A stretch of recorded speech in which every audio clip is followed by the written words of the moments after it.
All right, ladies and gentlemen, welcome to Tiny Chat with Matthew and Moriah. Today we're going to take on another very important topic. This is her choosing, not mine. I had nothing to do with this. So, the very infamous topic here from Deuteronomy chapter 18. Today we're going to be doing divination. So, what are you thinking? Why are we doing this?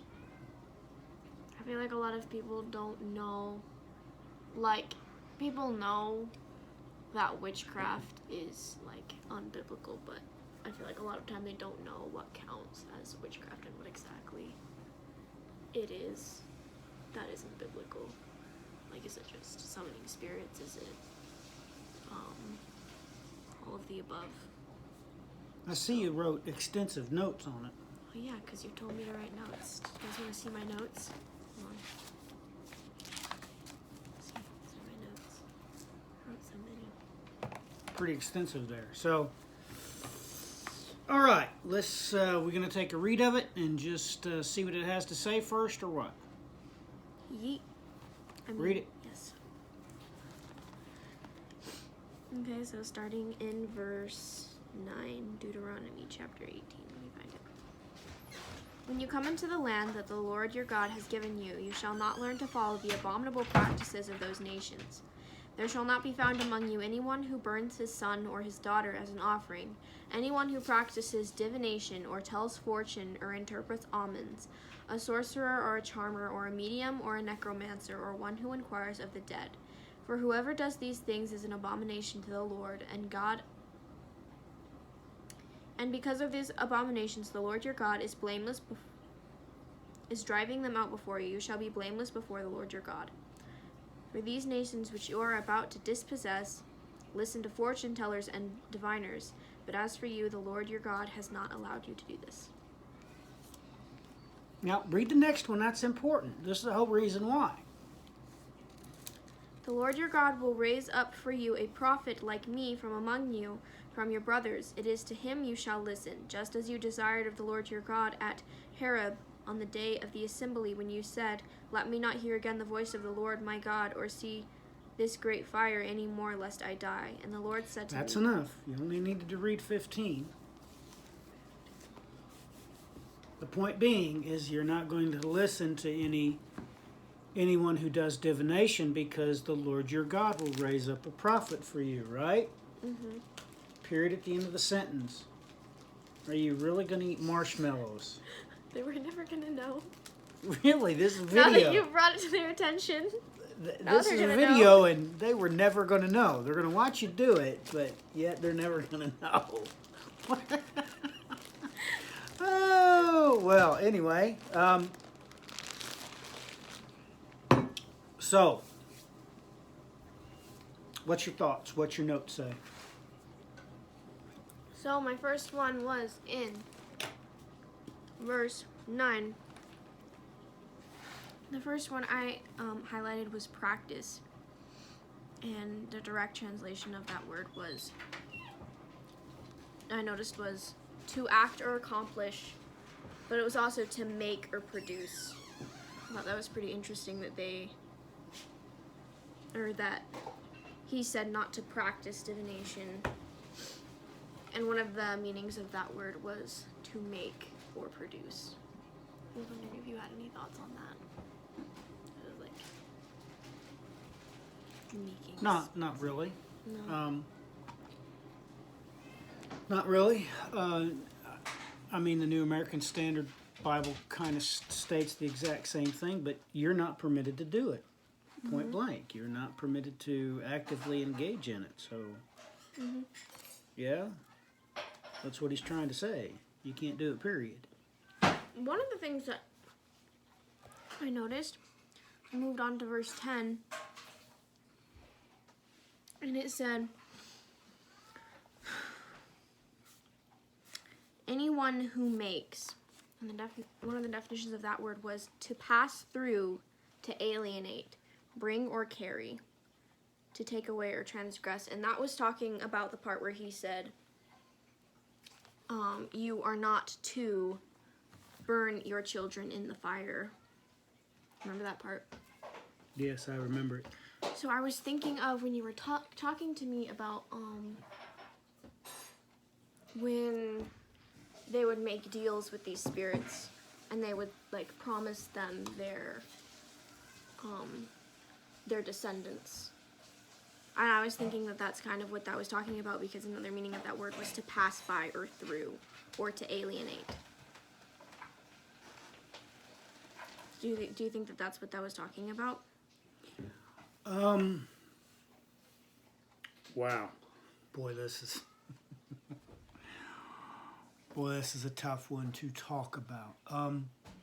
The archaeology here is sketchy. However, the archaeology is very profound when it comes to recent events. Let's see here.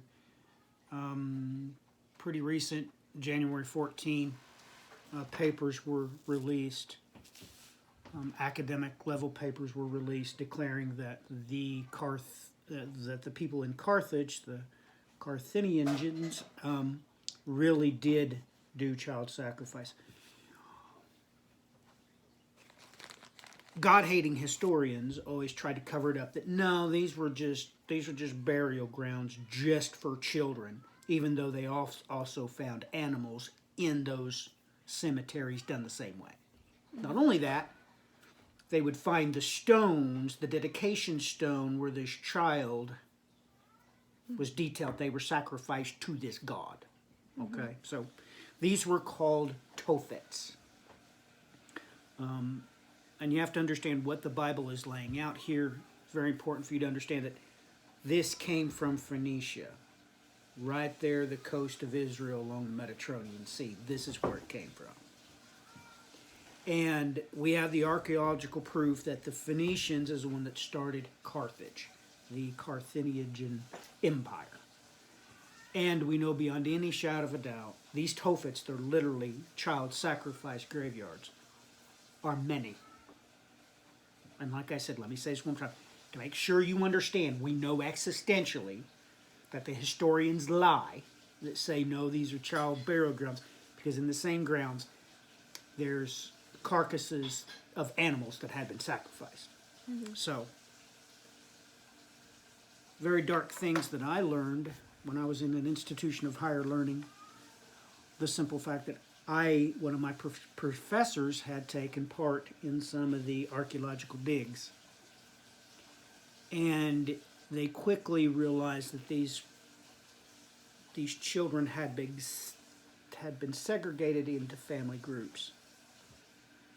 To me, this immediately raised alarm bells because I knew what it meant. Imagine you have, let's say, twins, all right? That would probably be the best thing to use as twins, because the mythological records are always tied really deeply with twins. So let's just say twins. But more importantly, say you had let's say you had 3 children that was under 2 years of age. And this entity took its pick of which one it wanted. What do you think would happen to the rest of them? They would die. That's right. So these deities would pick one of the children through which it would give you instruction, through which it would possess, and its siblings would be killed. Is that what it means by alienate?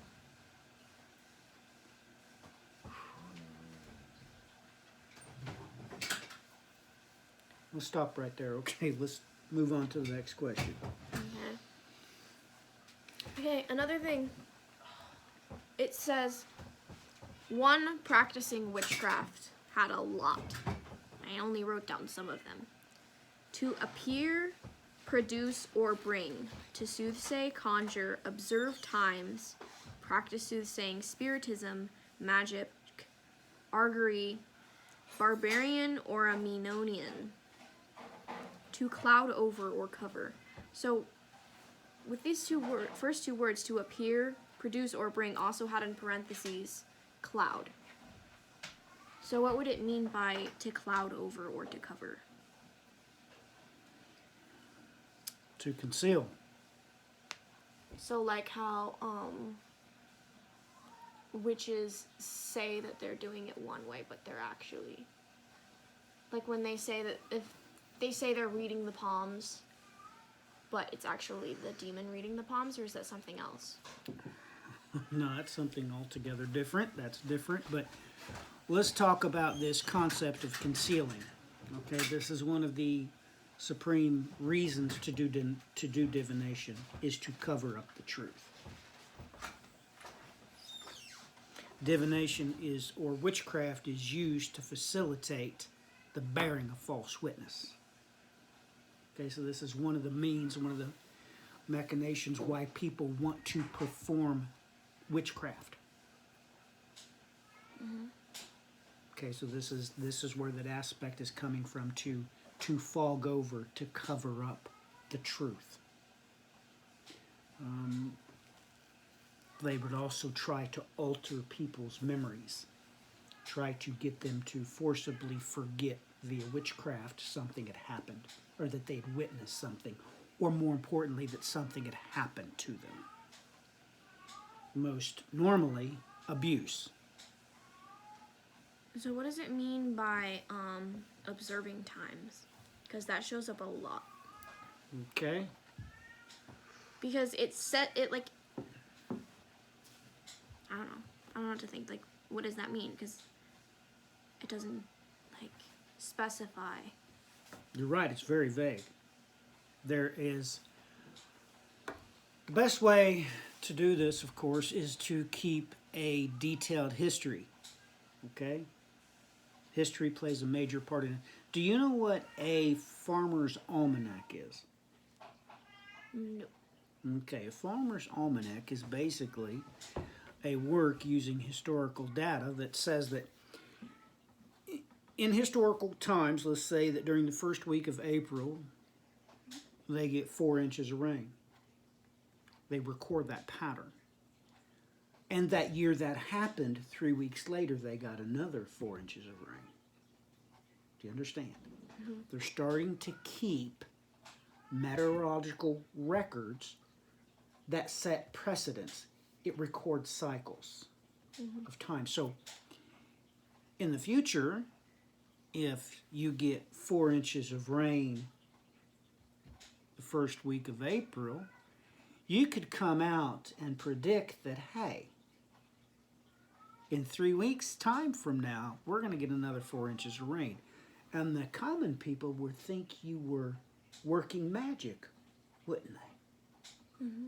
This is what it means. It means to observe cycles and make historical notes about that and use that to trick people.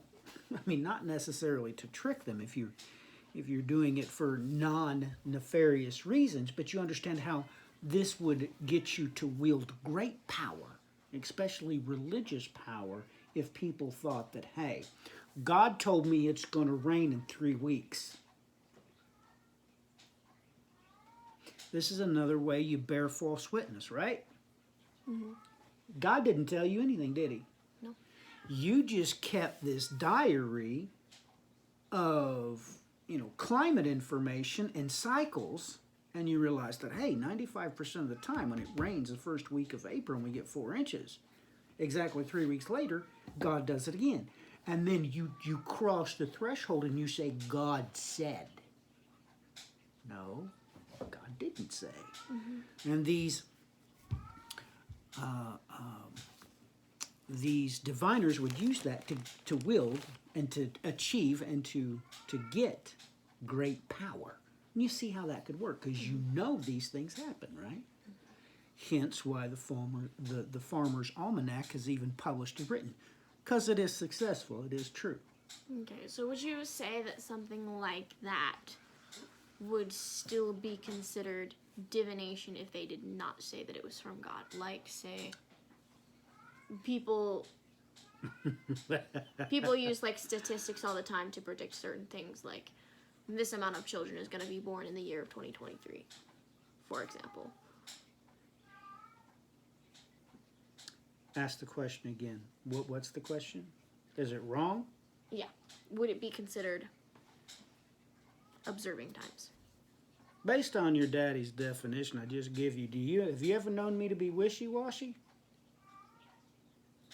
Have you ever known me to be wishy-washy, child? No. Of course it's wrong. I just said it was wrong. I don't bend and I don't break. If that's what I said, that's what I meant. That's exactly what I mean. You see, because you begin to fashion your actions off of prosperity. And these things I hate to the core. I hate currency. I hate prosperity. You understand? The whole reason why God is writing these things is he's saying this. You are supposed to obey my law, and if you obey my law, I will bless you. And you see, divination is trying to make an end run around doing what's right. It's achieving the same goals while sinning. And if you read the whole text, you get that. And see, that would explain why astrology would be considered divination as well. Because That's right. a lot of people say that that is not witchcraft or divination because it's simply taking statistics or signs and it's not being specific. Like, No, it's divination. Yes, yes it is. And it's that out to the nth degree because astrology requires fantastic mathematical capabilities. And it requires an extensive amount of time. It requires a cadre. Let me explain this to you. It requires, okay. I just stated that this would be used for religious purposes, right? You get people to think that you are God by knowing the future, right? Mm-hmm. Hence, this is actually historical fact. If you knew there was going to be a blood moon eclipse, you could go around and say, I'm a prophet of God and I'm going to turn the moon blood tomorrow. And then when it happened, everybody would do exactly what you said, right? So this is purely doing this for religious purposes, correct? yes. In order to figure out when an eclipse would be, you would have to have a massive historical record to be able to reckon in your mind, wait a minute, this is a mathematical pattern. Mm-hmm. And once you figure out that pattern, you understand that would require time beyond your own life, wouldn't it? That means you'd have to have one person like yourself doing this religious practice a generation before you, right? You understand what I'm saying, don't you? Honey, what am I describing? I'm describing a priesthood. Cult. This is why the mighty Chaldeans were beyond contestation as the premier mathematicians. They'd actually done this.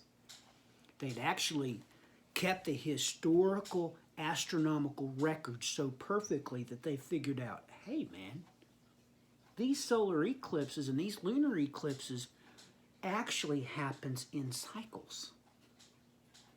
And they made the pattern. They were the first ones to make the pattern because they were highly advanced mathematicians that were able to write this down. But you see, that's why this particular group, the term Chaldean also meant astronomer or mathematician. And what is that? When you have a group of people together doing things to accomplish a religious purpose, what's that called? A priesthood. Albeit one against God, because God states this, obey my commandments, and in the place where I put you, I will bless you beyond recognition. You'll have plentiful crops no matter what you do. You will have tons of children. All you have to do is obey. All you have to do is do what is right. And so then, these people of God, who were coming into this land that he was giving them, if they would have listened to these divinations, then that would have been, they would start believing these things more than they believed what God had told them. That's right. Because you see, they wouldn't have to do what was right. They would be able to accomplish their pleasure instead of God's purpose. And it would even take away their faith, some of their faith too. Right, because you wouldn't have to have faith. You just use divination to get what you wanted. Making an end run around God's law. Next point. Okay. Verse 11. Should I go back and read it again?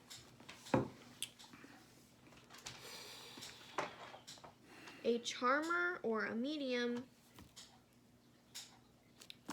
This is wrong from the version I read online. Anyways, where it says.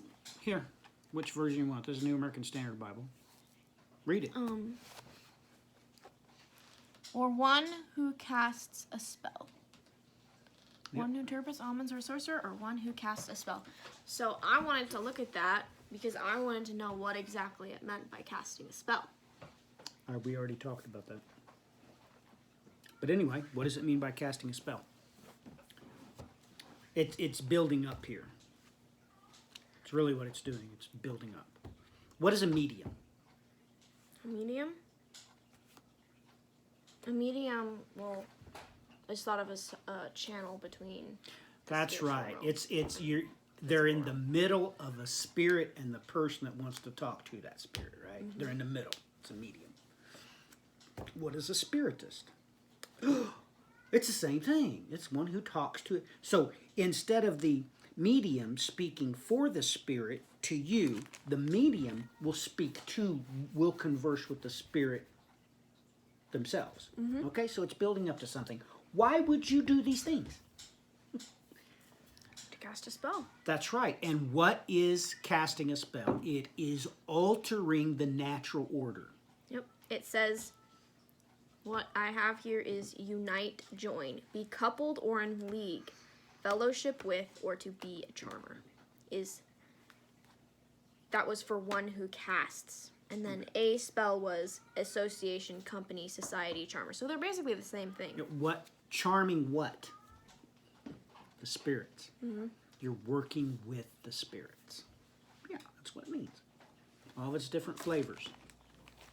So I was thinking about this because a lot of people I feel like they don't really understand what a spell actually is, or they don't believe that spells are actually real.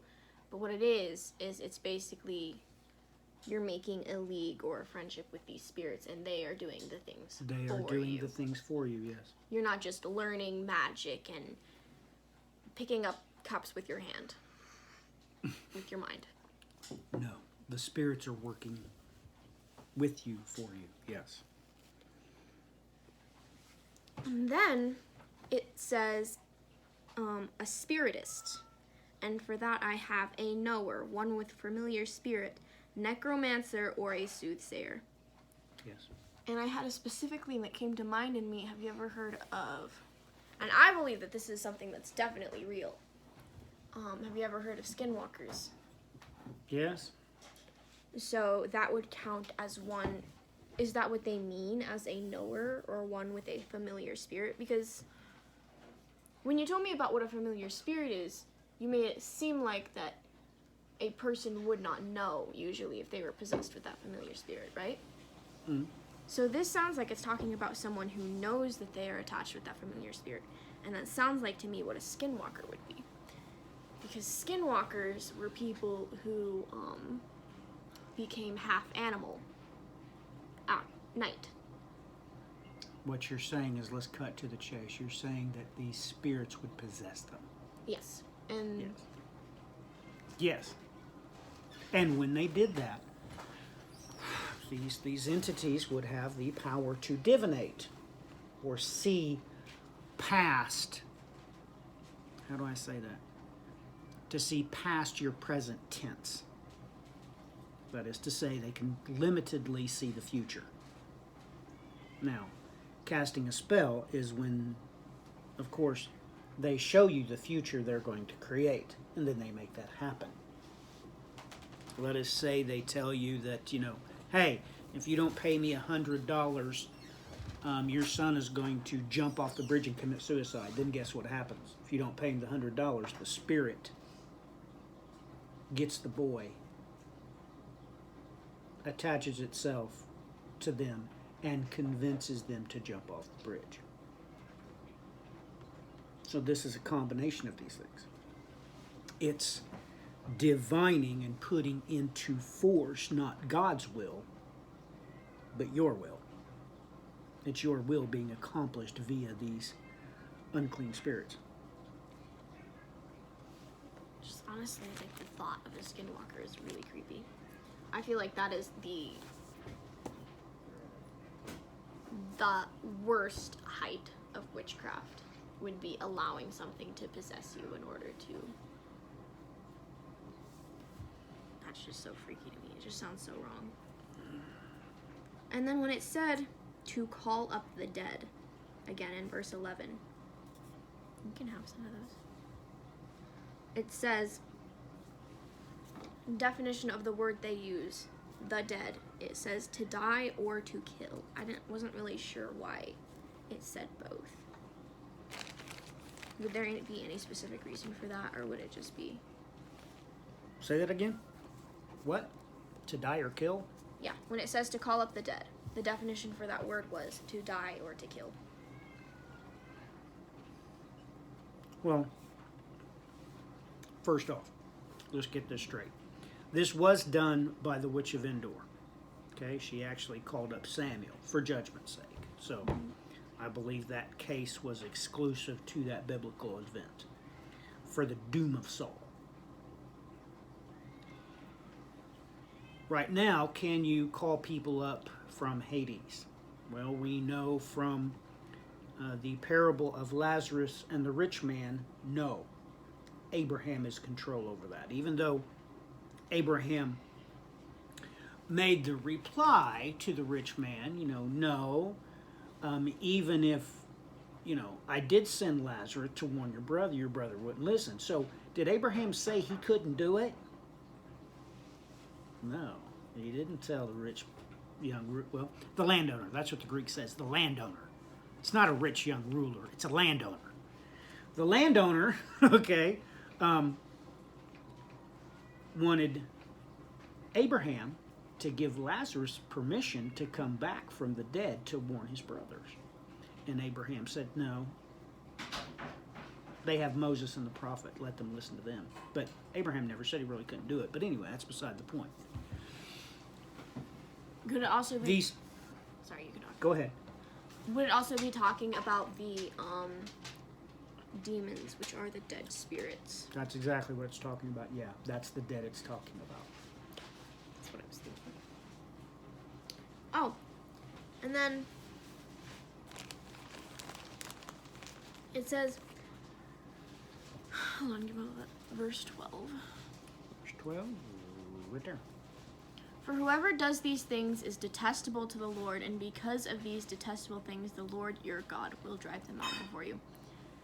When it says does, I realized that the definition for these things says does these things. These things was before and after an incident had taken place. Yeah. So, does that mean even when you're just like, I should say Okay, that. listen, child, it explained itself. This is a problem sometimes, child, with taking sections out of Scripture. This whole Scripture is based on this. Once you enter the land, once you enter the Promised Land. That's why Deuteronomy was written. It was written right before they crossed the Jordan River. Mm-hmm. So it's giving you a point in time. Will drive them out before you. This is in reference to when you cross the Jordan, I will drive these people out of the land. This is a moment in time. Okay? And he's saying that if you practice, he will drive you out. Wow, you got a lot of notes. We're only halfway there, ain't we? Over here. I'm not going over all of them. Most of them are just like, I just went into the direct translation and I looked up words that I wanted to be sure. Oh yeah, for the definition detestable, it says disgusting, an abomination in ritual or unethical. But for ritual, it has in parentheses food, idols, or mixed marriages. Means unclean, yeah. Impure. So I guess that would be all for that part. I do have a few more points to make. Just make sure I'm reading all verse.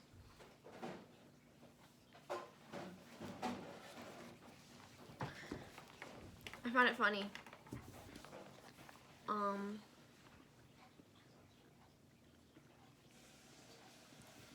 It says, when he's saying, whoever does these things, I wrote down all of the definitions it had for whoever. All, the whole, each, every, anything, totally, everything. You can't do any of these things. Right. Basically what he was saying. All of it. Any of it, yes. So, yeah. I did have one question, though. What?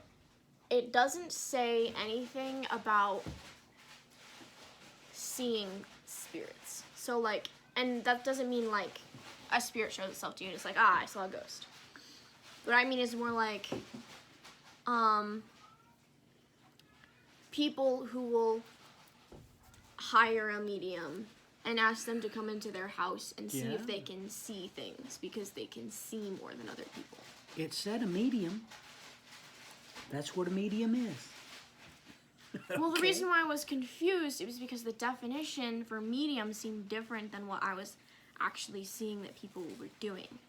They weren't talking to these spirits necessarily. They were just coming in and they were looking around. They were like, okay, this person's here, and they were telling where they were. Does that still count? That's a spiritist, yeah. Yeah, it still counts. Okay, making sure, just that people don't get confused. You give glory only where glory is due. You honor only where honor is due.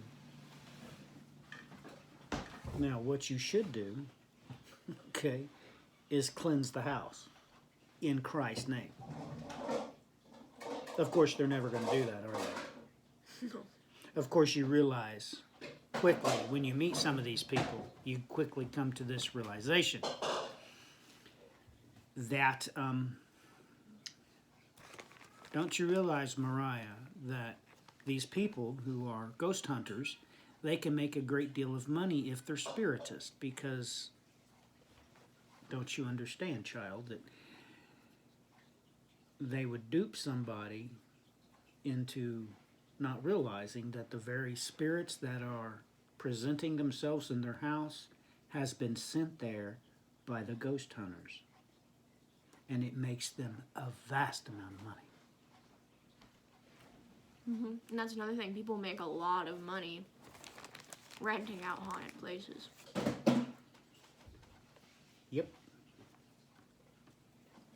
So, good stuff. Any other questions? Nope. I feel like we should just go over the list again. Old-fashioned, just read it over. Read it in this translation. Yeah, 'cause my Bible sucks. Be careful what you say. Sorry. Read away. When you enter the land which the Lord God gives you, you shall not learn to imitate the detestable things of those nations. There shall be not found among you anyone who makes his son or his daughter pass through the fire, one who uses divination, one who practices witchcraft, or one who interprets omens, or a sorcerer, or one who casts a spell, or a medium, or a spiritist, or one who calls upon the dead. For whoever does these things is detestable to the Lord, and because of these detestable things, the Lord your God will drive them out before you. You shall be blameless before the Lord your God. Okay, all right. So, I've laughed. This is the third time you've said that. It's not omens, child. It's omens. But it is. I'm very pleased that you don't know how to pronounce it, because you don't know about such things, do you? Your mother and I have trained you up in the way you should go. You don't need to know such things. But what you do need to know, you know in excess. So, till next time, ladies and gentlemen, God bless. Godspeed.